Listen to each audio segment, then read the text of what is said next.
ಭಗವಂತ ಪಕ್ಕದಲ್ಲಿ ಕೂತಿದ್ದಾನೆ. ಭೀಷ್ಮರ ಸ್ತೋತ್ರ ಸಾಗ್ತಾ ಇದೆ. ದೇವರ ಮುಂದೆ ಸ್ತೋತ್ರ ಮಾಡುವ ಭಾಗ್ಯ ಅದು ಭೀಷ್ಮರದ್ದು. ನಿಮಗೆ ಶ್ರೀನಿವಾಸನ ಪಕ್ಕದಲ್ಲಿ ಒಂದು ಹಾಡಿ ಅಂತ ಹೇಳಿದ್ರೆ ಅದೆಷ್ಟು ಖುಷಿಯಾಗುವುದಿಲ್ಲ. ಈ ಶ್ರೀನಿವಾಸನ ಮುಂದೆ ಹಾಡುವುದೇ ಖುಷಿಯಾಗಿದ್ರೆ ಆ ಜ್ಞಾನಮಯನಾದ ಚಿನ್ಮಯನಾದ ಭಗವಂತನ ಮುಂದೆ ಹಾಡುವ ಯೋಗ ಅದು ಭೀಷ್ಮರದ್ದು. ಕೃಷ್ಣ ಕೂತಿದ್ದಾನೆ. ಕೂತ ಕೃಷ್ಣನ ಪಕ್ಕದಲ್ಲಿ ಭೀಷ್ಮರು ಹೇಳ್ತಾರೆ, ಮಲಗಿ ಪರಮಾದರದಿ ಪಾಡಲು ಕುಳಿತು ಕೇಳುವ.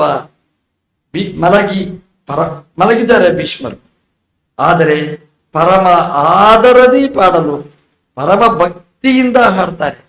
ಕೃಷ್ಣ ಕಿವಿ ತುಂಬ ಕೇಳ್ತಾನೆ. ನಾವು ಮಲಗಿಲ್ಲ, ಹಾಡ್ತೇವೆ, ಆದರೆ ಪರಮ ಆದರ ಇರುವುದಿಲ್ಲ.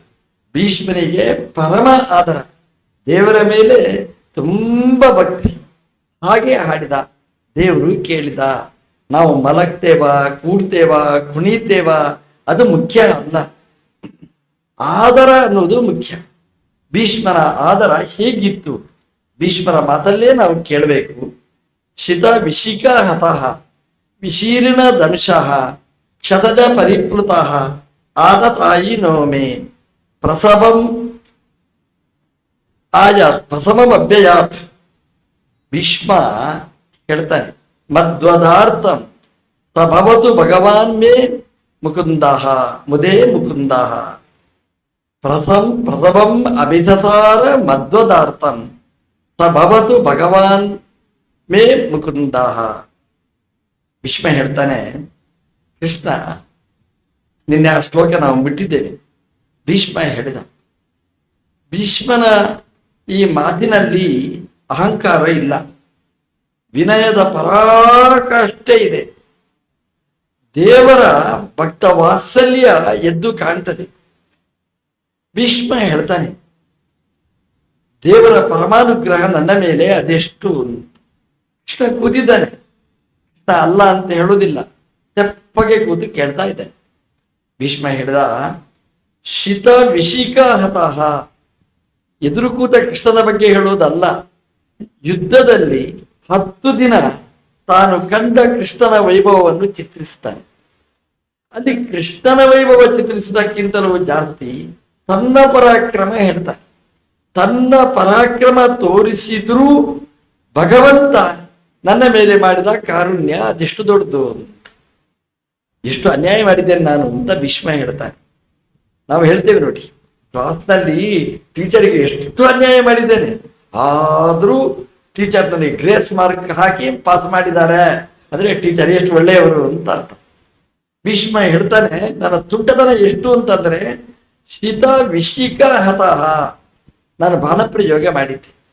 ನನ್ನ ಕೆಲಸ ಎದುರಿನಲ್ಲಿ ಯಾರು ಬಿಲ್ಲು ಬಾಣ ಹಿಡಿದಿದ್ದಾನೆ ಅವನಿಗೆ ಹೊಡೆಯುವುದು ನನ್ನ ಕರ್ತವ್ಯ, ಆದರೆ ಅಧಿಕ ಪ್ರಸಂಗ ನಾನು ಮಾಡಿದೆ. ಶಿತ ವಿಶಿಕ ಹತಃ, ನಾನು ಬಾಣ ಪ್ರಯೋಗ ಮಾಡಿದೆ.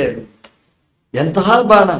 ಶಿತ, ಶಿತ ಅಂದರೆ ಸಾಣೆಗೆ ಹಿಡಿದ ಅತ್ಯಂತ ಹರಿತವಾದ ಬಾಣಗಳು, ಅದರಿಂದ ಹೊಡೆದಿದ್ದೇನೆ. ಶಿತ ಅಂದ್ರೆ ಹರಿತವಾದ ವಿಶಿಕ ಬಾಣಗಳಿಂದ ಹತಃ ಹೊಡೆದಿದ್ದೇನೆ ಕೃಷ್ಣನಿಗೆ ಅಂತ ಹೇಳಿದ. ಅಧಿಕ ಪ್ರಸಂಗ ಅಲ್ವಾ? ಯಾರಿಗೆ ಹೊಡೆಯಬೇಕಾಗಿತ್ತು? ಅರ್ಜುನನಿಗೆ ಹೊಡೆಯಬೇಕಾಗಿತ್ತು. ಯುದ್ಧ ಮಾಡುವುದು ಅರ್ಜುನನ ಹತ್ರ. ಕೃಷ್ಣ ಯುದ್ಧಕ್ಕೆ ಬಂದವ ಅಲ್ಲ, ಅವನು ಗಾಡಿ ಹೊಡೆಸಲಿಕ್ಕೆ ಬಂದವ. ಅವನ ಮೇಲೆ ಬಾಣ ಪ್ರಯೋಗ ಮಾಡುವುದು ತಪ್ಪು, ಯುದ್ಧದ ಧರ್ಮ ಅಲ್ಲ. ಆದರೆ ಭೀಷ್ಮ ಹೇಳಿದ, ಶಿತ ವಿಶಿಕ ಹತಃ, ನಾನು ತೀಕ್ಷ್ಣವಾದ ಬಾಣಗಳಿಂದ ಹೊಡೆದಿದ್ದೇನೆ ಕೃಷ್ಣನಿಗೆ. ಹೊಡೆದಿದ್ರೆ ಅದರ ರಿಸಲ್ಟ್ ಏನಾಯಿತು? ವಿಶೀರ್ಣ ದಂಶಃ, ಅವನ ಅಂಗಿ ಹರಿದು ಹೋಯಿತು ಅಂತ ಹೇಳ್ತಾನೆ. ವಿಶೀರ್ಣ ದಂಶಃ, ಕವಚ ಅದು ವಿಶೀರ್ಣ ಅಂದ್ರೆ ಸೀಳಾಯಿತು. ಅದು ಏನು ಕವಚ ಹಾಕೊಂಡು ಬಂದಿದ್ನೋ ಗೊತ್ತಿಲ್ಲ, ಬಂಗಾರದ್ದು, ಬೆಳ್ಳಿದ್ದು, ವಜ್ರದ್ದು, ಹಿತ್ತಾಳಿದ್ದು, ಕಬ್ಬಿಣದ್ದು, ಏನು ಹಾಕೊಂಡು ಬಂದಿದ್ದಾನೆ ಅಂತ ಏನು ಹೇಳೋದಿಲ್ಲ. ಭೀಷ್ಮನಿಗೆ ಅದೆಲ್ಲ ಲೆಕ್ಕ ಅಲ್ಲ. ಏನು ಕವಚ ಹಾಕೊಂಡು ಬಂದಿದ್ದ ಅದನ್ನು ಶೀರ್ಣ ನಾನು ಸೀಳು ಸೀಳು ಸೀಳು ಮಾಡಿದೆ ಬಾಣದಿಂದ ಅಲ್ವಾ. ಇವನಿಗೆ ಏನು ಕೆಲಸ? ಅರ್ಜುನನನ್ನು ಹೊಡಿಬೇಕಾಗಿತ್ತು, ಕೃಷ್ಣನಿಗೆ ಸಾರಥಿಗೆ ಹೊಡೆದೆ ನಾನು.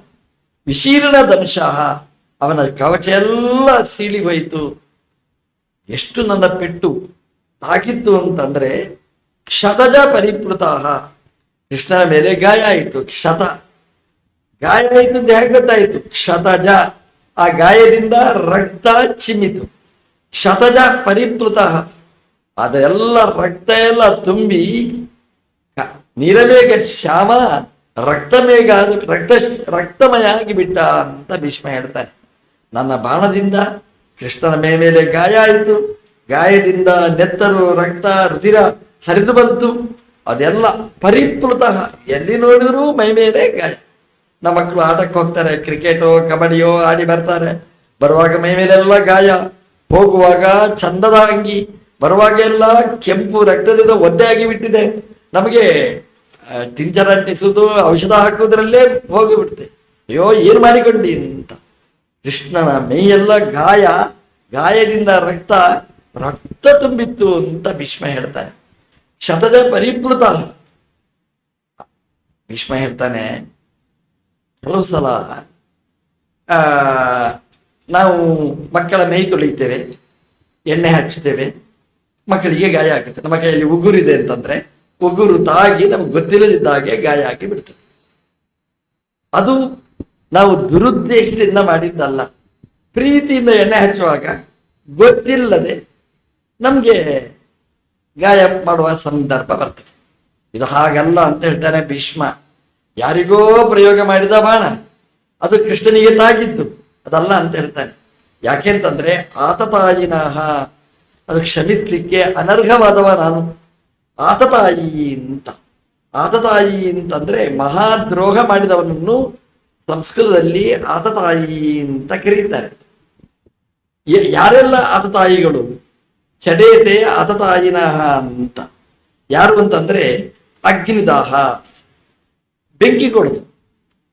ನಮಗೆ ನಾವು ರಾತ್ರಿ ಮಲಗಿರ್ತೇವೆ, ಮನೆಗೆ ಬೆಂಕಿ, ಪೆಟ್ರೋಲ್ ಹಾಕೋದು, ಬೆಂಕಿ ಕೊಡೋದು, ಅವನು ಆತತಾಯಿ. ಯಾರು ನಮಗೆ ಬೆಂಕಿ ಕೊಟ್ಟು ನಮ್ಮನ್ನು ಸುಡಬೇಕು ಅಂತ ಪ್ರಯತ್ನ ಪಡ್ತಾನೆ ಅವನು ಆತತಾಯಿ. ಅಗ್ನಿದಾಹ, ಗರದಾಹ, ನಾವು ಊಟ ಮಾಡುವ ಅನ್ನ ಅಥವಾ ನಮಗೆ ಇಷ್ಟವಾದ ಭಕ್ಷ್ಯ, ಅದರಲ್ಲಿ ವಿಷ ಕಲಬೆರಕೆ ಮಾಡಿ ತಗೊಳ್ಳಿ, 4-5 ಲಡ್ಡುಗೆ ಅಂತ ಉಂಡೆ ಅಂತ ಹಾಕೋದು. ಅದರಲ್ಲಿ ಏನು ಅಂದ್ರೆ ವಿಷ. ಅವನೊಬ್ಬ ಆತತಾಯಿ. ಧನಾಪಹಾರಿ, ನಮ್ಮ ದುಡ್ಡಿದೆ ಅದನ್ನು ದರೋಡೆ ಮಾಡುತ್ತೆ. ನಮ್ಮ ಮನೆ ಇದೆ ಅದನ್ನು ಬಲಾತ್ಕಾರವಾಗಿ ಕಿತ್ಕೊಳ್ಳೋದು. ಕ್ಷೇತ್ರ ಹಾರಿ, ನಮ್ಮ ಭೂಮಿಯನ್ನು ಜಮೀನನ್ನೇ ಬಲಾತ್ಕಾರವಾಗಿ ಸ್ವಾಧೀನ ಮಾಡಿಕೊಳ್ಳೋದು. ದಾರ ಅಭಿಮರ್ಶಿ, ದಾರ ಅಪಹಾರಿ ಚ, ನಮ್ಮ ಹೆಣ್ಮಕ್ಕಳು ಮಕ್ಕಳು ಅವರನ್ನೆಲ್ಲ ಬಲಾತ್ಕಾರ ಮಾಡೋದು. ಷಡೇತೆ ಆತತಾಯಿನಃ, 6 ಮಂದಿ ಆತತಾಯಿಗಳು ಅಂತ ಭೀಷ್ಮ ಹೇಳ್ತಾನೆ. ನಾನೂ ಅಂತ ಆತತಾಯಿ, ಕನ್ನಡದ ತಾಯಿ ಅಲ್ಲ, ಸಂಸ್ಕೃತದ ಆತತಾಯಿ. ತಾಯಿ ಮಾಡಿದ್ರೆ ಅದು ಕ್ಷಮ್ಯ, ಆತತಾಯಿ ಮಾಡಿದ್ರೆ ಅದು ಅಕ್ಷಮ್ಯ ಅಪರಾಧ. ಅಂದ್ರೆ ಭೀಷ್ಮ ಹೇಳ್ತಾನೆ, ಇಷ್ಟೆಲ್ಲ ಅನ್ಯಾಯ ಮಾಡಿದ್ದೇನೆ ಕೃಷ್ಣ ಅಂತ. ಕೃಷ್ಣನಿಗೆ ಅನ್ಯಾಯ ಮಾಡಿದ್ದಲ್ಲ ಅವನು ಮಾಡಿದ್ದು ಅನ್ಯಾಯ ಕೃಷ್ಣನ ಭಕ್ತರಾದ ಪಾಂಡವರಿಗೆ. ಪಾಂಡವರಿಗೆ ಭೀಷ್ಮ ಮಾಡಿದ್ದಲ್ಲ, ದುರ್ಯೋಧನ ಮಾಡಿದ್ದು. ದುರ್ಯೋಧನ ಯಾಕೆ ಮಾಡ್ತಾನೆ ಅಂತಂದ್ರೆ ಭೀಷ್ಮನ ಸಪೋರ್ಟ್ ಇದ್ದದ್ರಿಂದ.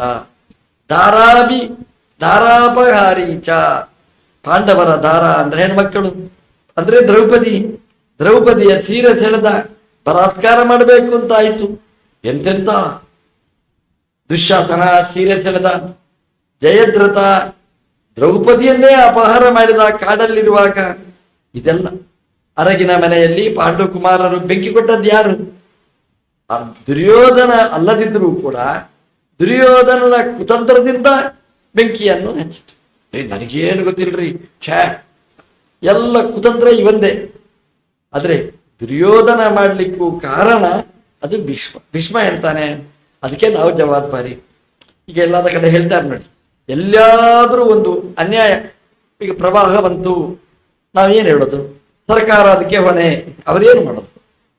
ರೈತರು ಕೃಷಿ ಭೂಮಿ ಎಲ್ಲ ಕ್ರಿಮಿ ಬಂತು, ಕೀಟ ಬಂತು, ಭೂಮಿ ಹಾಳಾಯಿತು, ಸರ್ಕಾರ ಜವಾಬ್ದಾರಿ. ನೀರುಳ್ಳಿಗೆ ಬೆಲೆ ಕಡಿಮೆ ಆಯಿತು, ಸರ್ಕಾರ ಜವಾಬ್ದಾರಿ. ಹಾಗೇನೆ ಭೀಷ್ಮ ಅದಕ್ಕೆ ಜವಾಬ್ದಾರಿ ಆಗ್ತಾನೆ, ಅದನ್ನು ಹೊತ್ಕೊಳ್ತಾನೆ. ನಾನೇ ಜವಾಬ್ದಾರಿ. ನಿಮಗೇನು ಅಗ್ನಿದನೋ ವಿಷವನ್ನು ಕೊಟ್ಟದ್ದು, ವಿಷದ ಲಡ್ಡುಗೆ ಮೆದ್ದ ಭೀಮ, ಅದಕ್ಕೆ ಕಾರಣ ಯಾರು ಆಯ್ತು? ನಾನೇ ಆಯ್ತು. ಹಾಗಾಗಿ ಕ್ಷೇತ್ರಧಾರಾಪಹಾರಿ ಭೂಮಿಯನ್ನು ಕಸಿದುಕೊಂಡು 13 ವರ್ಷ ವನವಾಸ ಕಳಿಸಿದ್ದು, ಅದಕ್ಕೆಲ್ಲ ಜವಾಬ್ದಾರಿ ನಾನೊಬ್ಬ ಆತತಾಯಿ. ಹಾಗಾಗಿ ನನ್ನ ಆತತಾಯಿಯಾಗಿದ್ದೇನೆ. ನನ್ನ ತೀಕ್ಷ್ಣವಾದ ಬಾಣ ಅದು ಕವಚವನ್ನು ಕತ್ತರಿಸಿತು, ಗಾಯ ಮಾಡಿತು, ನೆತ್ತರು ರಕ್ತ ಉಕ್ಕಿ ಹರಿಯಿತು. ಇಷ್ಟು ಅನ್ಯಾಯ ಕೃಷ್ಣನಿಗೆ ನಾನು ಮಾಡಿದೆ. ಆದರೆ ಕೃಷ್ಣ ಏನು ಮಾಡಿದ ಗೊತ್ತೋ? ಪ್ರಸವಂ ಅಭಿಸಸಾರ ಮಧ್ವದಾರ್ಥಂ. ನನ್ನ ಹತ್ರ ಓಡೋಡಿ ಬಂದ ಕೃಷ್ಣ ಕುದುರೆಯ ಹಗ್ಗವನ್ನು ಬಿಸಾಡಿದ, ರಥದಿಂದ ಕೆಳಗಿಳಿದ, ಅಲ್ಲಿಯೇ ಇದ್ದ ಗಾಲಿ ಚಕ್ರವನ್ನು ಕೈಯಲ್ಲಿ ಹಿಡ್ಕೊಂಡ. ಪ್ರಸವಂ ಅಭಿಸಸಾರ. ಪ್ರಸವಂ ಅಂದರೆ ಬಲಾತ್ಕಾರದಿಂದ ಬಂದ. ಅರ್ಜುನ ನೋಡ್ತಾನೆ, ಇದು ಎಂತ ಕಥೆ ಇದು, ಅವನಿಗೆ ಅರ್ಥನೇ ಆಗ್ಲಿಲ್ಲ. ನಾವು ನೋಡ್ತಾನೆ ಕುದುರೆ ಇದೆ, ಡ್ರೈವರ್ ಇಲ್ಲ, ಏನ್ ಮಾಡ್ಬೇಕ್ರಿ? ಗಾಡಿಯಲ್ಲಿ ಹೋಗ್ತಾ ಇರ್ತೇವೆ, ಡ್ರೈವರೇ ಹಿಡಿದು ಹೋದಂದ್ರೆ ಏನ್ ಮಾಡ್ಬೇಕು? ಸಾರಥಿಯೇ ಕೆಳಗಿಳಿದಿದ್ದಾನೆ, ಕೆಳಗಿಳಿದು ನೋಡ್ತಾನೆ ಕೈಯಲ್ಲಿ ಚಕ್ರ ಇದೆ, ಗಾಡಿಯ ಚಕ್ರ ತೆಗೆದು ಕೈಯಲ್ಲಿ ಹಿಡ್ಕೊಂಡ್ರೆ ಏನ್ ಮಾಡ್ಬೇಕು? ಗಾಡಿಯ ಚಕ್ರ ಗಾಡಿಯಲ್ಲಿ ಇರ್ಬೇಕು, ಕೈಯಲ್ಲಿ ಹಿಡ್ಕೊಂಡು ಬಂದ. ಅರ್ಜುನ ಹೇಳಿದ, ಕೃಷ್ಣ ತಮ್ಮನೆ ಬೇಡ ಅಂತ ಕೈ ಹಿಡಿದ. ಕೃಷ್ಣ ಹೋಗ್ತಲೇ ಇದ್ದಾನೆ, ಕಾಲು ಹಿಡಿದ ಅಂತೆ ಅರ್ಜುನ, ಅದನ್ನು ಹೇಳ್ಕೊಂಡು ಹೋದ ಅಂತೆ. ಇದಕ್ಕೆ ಪ್ರಸವಂ ಅಂತ ಹೇಳ್ತಾನೆ. ಅರ್ಜುನ ಹೇಳಿದ, ಸ್ವಾಮಿ ಕ್ಷಮ್ಯತಾಂ, ಅಪರಾಧ ಮಾಡಿದ್ದೇನೆ, ಕ್ಷಮಿಸು, ತಪ್ಪಾಯಿತು, ನಿನ್ನ ಮಾತನ್ನು ಉಲ್ಲಂಘನೆ ಮಾಡಿದ್ದಲ್ಲ, ಏನೋ ಆಯಿತು, ಇನ್ನು ಮುಂದೆ ಹಾಗೆ ಮಾಡೋದಿಲ್ಲ, ತಪ್ಪಾಯಿತು ಅಂತ ಹೇಳಿದ್ರು. ಪ್ರಸವಂ ಅಭಿಸಸಾರ, ಬಲಾತ್ಕಾರ, ಅರ್ಜುನನನ್ನು ಮೀರಿಸಿ ಅವನ ಮಾತನ್ನು ಧಿಕ್ಕರಿಸಿ ಬಂದ. ಯಾಕೆಂದ್ರೆ ಮಧ್ವದಾರ್ಥಂ, ನನ್ನನ್ನು ಕೊಲ್ಲುವುದಕ್ಕೋಸ್ಕರ ಬಂದ ಸ್ವಾಮಿ. ಹಾಗಾಗಿ ಕೃಷ್ಣ ನಿನ್ನಲ್ಲಿ ಭಕ್ತಿ ಬರಲಿ ಅಂತ ಹೇಳ್ತಾನೆ. ಅಲ್ಲ, ಇದರಲ್ಲಿ ನಾನು ಅನ್ಯಾಯ ಮಾಡಿದ್ದೇನೆ, ಆದರೂ ನನ್ನ ಹತ್ರ ಓಡಿ ಬಂದ, ಹಾಗಾಗಿ ಕೃಷ್ಣನಿಗೆ ನನ್ನ ಮೇಲೆ ಪ್ರೀತಿ. ಇಲ್ಲಿ ಶಬ್ದಗಳನ್ನು ನಾವು ಗಮನಿಸಬೇಕು. ಮಧ್ವದಾರ್ಥಂ ಅಂತ ಹೇಳ್ತಾರೆ, ನನ್ನನ್ನು ಕೊಲ್ಲಕ್ಕೋಸ್ಕರ ಬಂದ. ಹಾಗಾದ್ರೆ ಅವನ ಮೇಲೆ ಭಕ್ತಿ ಯಾಕೆ ಬರಬೇಕು? ಕೊಲ್ಲಿಕ್ಕೆ ಬಂದವನಿಗೆ ಅಂದ್ರೆ ವಧಾರ್ಥಂ ಅಂದ್ರೆ ದೇವರು ಕೊಲ್ಲಬೇಕು ಅಂತ ಆಸೆಯಿಂದ ಬಂದ್ರೆ ಕೊಲ್ಲೇಬೇಕು. ಯಾಕಂದ್ರೆ ಭಗವಂತನ ಸಂಕಲ್ಪ ಹುಸಿಯಾಗುವುದಿಲ್ಲ. ಮತ್ತೆ ಯಾಕೆ ಕೊಲ್ಲಿಲ್ಲ? ಅದಕ್ಕೆ ಶಬ್ದ ಆಗಿದೆ ನೋಡಿ, ಮಧ್ವದಾರ್ಥಂ ಅಂದ್ರೆ ಕೊಲ್ಲುವುದಕ್ಕೋಸ್ಕರ ಅಲ್ಲ, ನನ್ನ ಯಾರೂ ಕೊಲ್ಲಬಾರದು, ಹಾಗೆ ನನ್ನ ಹತ್ರ ಬಂದ.